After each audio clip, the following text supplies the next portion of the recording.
Graças a paz, meus irmãos. No livro de Daniel, no seu capítulo 6, diz assim: E apareceu bem a Dário constituir sobre o reino 120 presidentes, que estivessem sobre todo o reino, e sobre eles 3 príncipes, dos quais Daniel era um, as quais estes presidentes dessem conta, para que o rei não sofresse dano.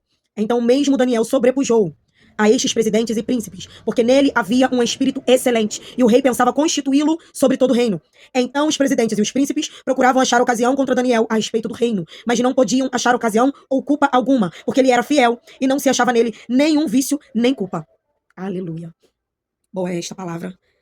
A palavra do Senhor vem nos dizer sobre Daniel na Cova dos Leões. É uma passagem bem conhecida. É uma passagem a qual nós sabemos como termina. Só que o início dessa história me chamou a atenção. A palavra do Senhor vai dizer que nele havia um espírito excelente. Então, por isso ele se sobressaía. Não só sobre os príncipes, né, os outros 2 príncipes, como também todos os presidentes a qual o rei Dário tinha, né, eleito naquele lugar. Só que o que eu acho incrível é que eles não tentavam se juntar a Daniel para poder ver o porquê que ele era bom naquilo que ele fazia, o porquê que ele era diferenciado. Poxa, vamos melhorar para que sejamos diferenciados. Poxa, vamos fazer algo para também sobressair. Não. Eles se unem, olha como... Eu já falei isso antes, gente.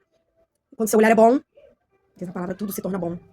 E quando seu olhar é mau, tudo se torna mal. Ao invés de eles se unirem para comentar ou elogiar de um homem que era diferenciado, que era da parte do Senhor, tinha um espírito excelente. Então ele fazia tudo com excelência. E o que interessava a eles era: vamos planejar, fazer algo para matá-lo, vamos tramar para matá-lo. E não muito diferente é o que nos ocorre no dia de hoje. Eles não fazem. Mas quando fazemos, eles procuram algo para nos acusar, para nos matar, para nos tirar de cena. Era isso que eles queriam fazer com Daniel. Vamos tirar ele de cena porque ele tá sobressaindo muito. Incomoda quando sobressai muito. Incomoda quando o Espírito Santo brilha sobre a vida da pessoa, sabe? Como a gente olhar hoje, no dia a dia, alguém que é bom naquilo que faz. Em vez da gente elogiar, em vez da gente procurar aprender com aquela pessoa, a gente não só critica, como se une com outras pessoas para tentar apagar aquele brilho. Já que a gente não pode matar no físico, vamos matar no espiritual. No caso de Daniel, eles estavam se unindo para matá-lo fisicamente. Mas hoje em dia, quando não podem nos matar fisicamente, porque quando podem eles também fazem, mas quando não podem eles fazem, eu vou matar no espiritual, que é pra fazer essa boca se calar, que é pra fazer esse brilho se apagar, que é pra fazer essa pessoa voltar a ser o que era antes, o velho homem, sabe? Isso me chamou muita atenção, porque a gente não tá falando de 1 ou 2 pessoas, a palavra vai dizer que o rei Dário constituiu sobre o reino 120 presidentes e 3 príncipes contando com Daniel. Então eram 122 pessoas se unindo contra uma.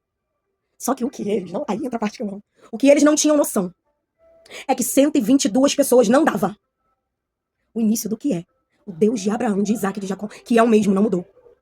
Eles não chegavam aos pés do poder de Deus. E pela fidelidade, pela renúncia, pela postura de Daniel, ele saiu livre das armadilhas.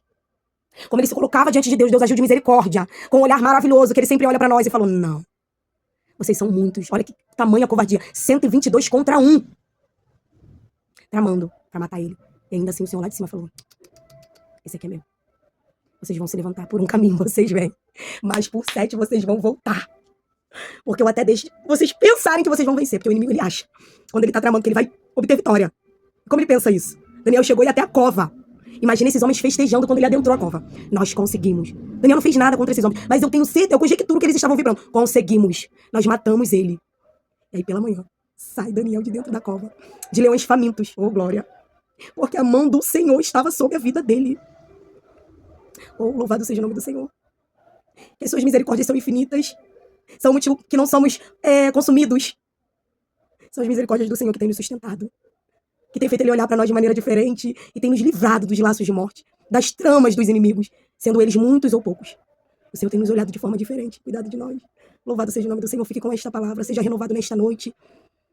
E que as mãos do Senhor estejam sobre as nossas vidas, assim como sobre a vida de Daniel. E que ainda que se levantem, eles podem nos ver até a beira da cova. Mas não vão nos ver sendo devorados pelos leões. Porque a boa mão do Senhor nos livrará. Em nome do Senhor Jesus. Graça e paz.